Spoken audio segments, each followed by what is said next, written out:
there, and welcome to part 10 of the TinyWanderland, the backstory. Before we get started, I wanted to tell you my name is Jay, of course, the creator of the Tiny Wanderer. I should say the co-creator because Heather was actually very much involved in that, and we'll get to that in another story. But I want to start off by telling you guys, sometimes I don't tell you the title of the show, so just check on the YouTube or the Facebook, wherever the video happens to be. There is a title card. But what happens is I give the photos, the process is like this. I give the photos and videos to my people at Real C Productions. They're the people that go ahead and collate, find the best pictures, find the ones that we're going to use for the different media networks, and then the ones that are going to go into a slideshow, they go into a pool. They're then created into a program. It's then handed back to me. I narrate it. I bring it back to them. They put the music in, do the levels, adjustments, so everything looks clean, put the video clips, comes back to me for a final check, and then it goes back to them for graphics cards and titles. So I don't always know the name of this episode before it gets done. So you have to bear with me about that, the little wild card, as it were.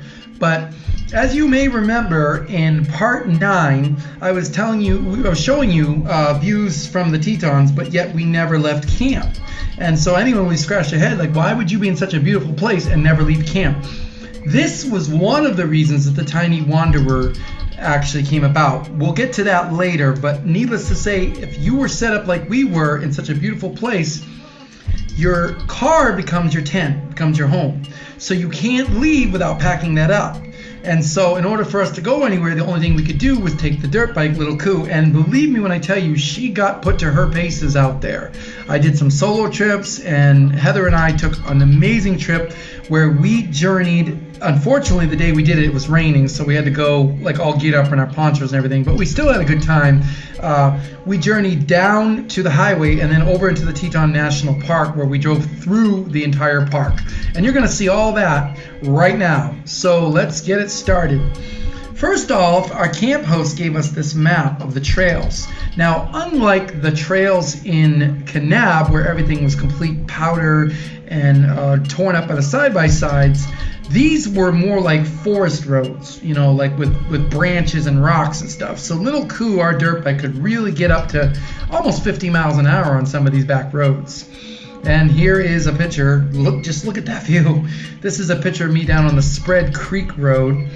It's very hard to take pictures and video while you're driving one of those because you got to use the clutch. So I know everyone tells me I need to get a GoPro, but I don't have one yet. Maybe I'll get one in the future.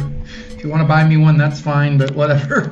I found this road. Turns out this was actually a path for mountain bikes up over the mountain, but I went up to almost 10,000 feet and just kept going higher and higher. I saw a bear, a mama bear and her cubs up here, beautiful river. Then it just dead-ended. It literally just dead-ended, guys. Like, there was just nowhere to go. There was just a ledge after this that just dropped off at about 10,000 feet. But as you can see, the higher you go, you guessed it, and there's our friend the snow. Obviously, Little Coo is not a snowmobile, so we turned back. This is a view coming back to give you an idea how steep some of the hills that we had to climb were. This was right where I saw the bear, mama bear and her cubs. I did not get off the bike while they were in presence because I was afraid that I might get attacked. So you got to beware of that stuff when you're out there. But little river I found, some more views of the road, this is Spread Creek, beautiful place. This is a pioneer cabin. I forget the name of the pioneer, but it's right off the highway just below the campsites where we were. I went and explored that. There's an RV. It didn't matter if the RV was 10 feet or 50 feet. They journeyed up these roads. Even though they probably shouldn't have been up there, I can't tell you how many times I saw people bottoming out and clunking and smashing into trees. But if it's beautiful, people will try to get to it. That's what I learned. These are all from Heather, courtesy of Heather, some beautiful flower pictures. This, I believe, is our trip. Yes, this is our trip into the Tetons. As you can see, we didn't have the best day, but we did make the best of it. This wasn't Eagle Mountain, was it? Heather would know that, but I just remember this was just a beautiful mountain we climbed. One of the GIS markers, I kind of find this funny considering if you guys remember how this whole entire trip started. Just to see that. That is not the ones that I would have been cataloging, but it is a GIS marker. More beautiful pictures of the flowers and a view from Heather. Not quite sure why this is tagged. I think it's got a Maryland license plate on it. I can't see it because I'm remoting into the place where all these photos are being held, but it looks like a Maryland tag. Some more cool stuff along the way. As you can see, the Tetons kept hiding, and we kept going further and further into the park. We were pretty much dressed in foul weather gear because it would rain, and then we'd take the gear off and it would rain again. But just unbelievable. I want to tell you a story real quick while we're at this lake. One of the markers that I was supposed to survey on the GIS trip that I never got to do is on top of the Tetons, the top of the mountain. You have to kayak across that, hike for 2 days to the summit, spend the night on the summit, and then hike back. So thankfully I didn't have to do that this time. But yeah, some more views of the road. We found some interesting animal tracks. This is actually an interesting place. It was like an abandoned dude ranch, and we crossed this like almost like a river to get over there, and we just kind of toured it and checked it out. And there's a calendar. I can't see the date, but you guys can probably see it. That was the last time someone was there. It kind of was eerie. It was like it was left completely intact, but no one was around. More views of I think that was Maggie actually there. Some more. This is a cabin we found way down by Spread Creek. It looked like a hunting cabin. Just an incredible little cabin to check out. There's signs kind of telling you about the forest, and of course you can see there's a 5-day stay limit, and they do regulate that. So if you go out there, you feel free to go out there. It's completely free to live there. There's no resources. You bring everything, you pack it all out, but you can only stay for 5 days. The next couple slides I'm going to show you are from Gabrielle. You may remember I told you about her, the girl that we rescued from up the mountain with her snoop pod. She was going on to Yellowstone just up the street, and me and Heather had always wanted to see Yellowstone.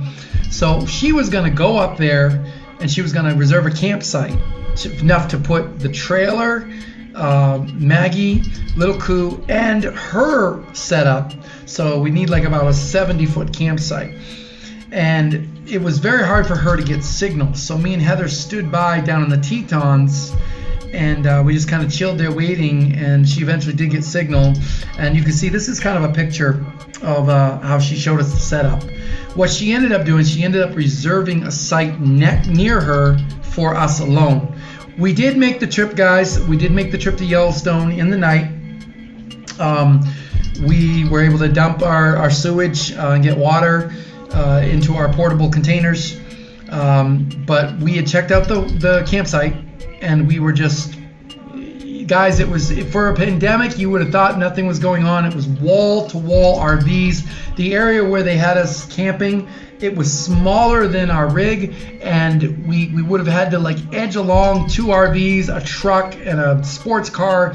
It just looked like a Walmart parking lot, guys. It was not Yellowstone, not the way I wanted to see it. So we decided to head out. Now, we went and got water and emptied our sewage. The last 3 slides I'm going to show you guys are actually pretty critical to what happened. So we dumped the sewage, which I did, and then we moved over to the water part, and another RV came. It's like 1 o'clock in the morning. Another RV came in behind us, right? So we figured we're gonna just we're just gonna fill our water up, and we're gonna move on. So we filled up all the water, we shut the doors, get ready to get in the car.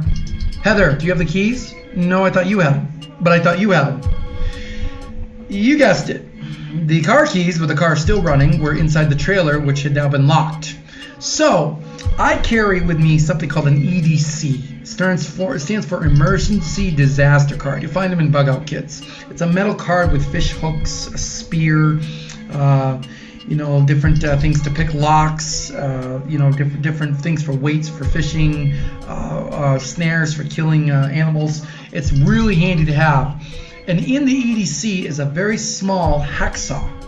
So in the middle of the night, for about 2 hours, I cut through the back lock of our trailer, and these are the photos you guys are going to see actually, and you can kind of see the process of it. Just once during the whole time, we had a park attendant approach us to ask us what we were doing. You know what their job is there, guys? They drive around Yellowstone National Park all night looking for people pulled off to the side of the road sleeping so they don't have to camp. And they find you for it, by the way. So they do exist. They are out there. But he had no tools, no resources, and he had nobody to call. So he just wanted to let us know that there had been a bear. I think the bear was 350. I think it was a bear called 350, an older bear, had been sighted near that area, and he was just letting us know. He did not help us. He just simply told us about the bear and then moved on to his patrol. But if you're ever thinking you can go up to Yellowstone and just sleep on the side of the road by the park and then get up the next morning, explore Yellowstone and save yourself money from a campsite, don't do it, because it's a $500 fine and they will catch you. There are tons of those guys running around up there. Final pictures, as you can see, there they are. And there is the EDC and the lock cut.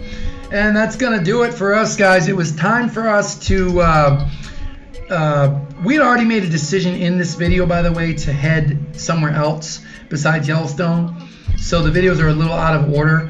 But the reason why we did that was so that I could tell you the story in a fashion that you guys could comprehend and understand and enjoy the story as it was unfolding. A lot of these pictures were probably taken, the previous episode and this one were probably taken together, and when they were brought into the organizational edit, they broke them up so that they made more sense.